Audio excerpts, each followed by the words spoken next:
Здравствуйте, дорогие зрители! Я вас приветствую на своем канале.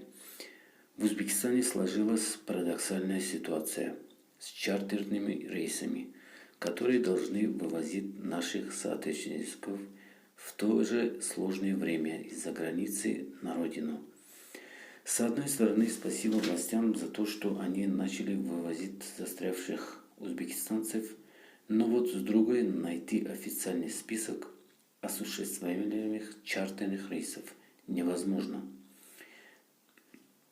Узбекистан официально закрыл международное авиасообщение с 30 марта первоначально до 20. Затем этот срок был продлен до 10 мая.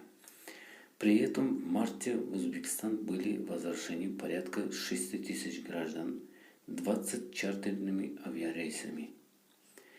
За прошедшие почти 1,5 месяца в редакцию обратились граждане Узбекистана, которые застряли в нескольких государствах: Германии, АОЭ, России, Турции, с просьбой прояснить ситуацию с их вывозом.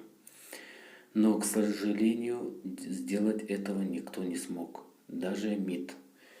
Так, например, 30 апреля ведомство официально заявило, что в настоящее время МИД не располагает информацией о графике чартерных рейсов для возвращения граждан Узбекистана, находящихся за рубежом.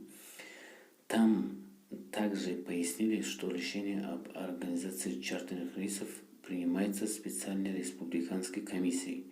При этом информация о чартерных рейсах и их направлениях будет распространена после принятия соответствующего решения.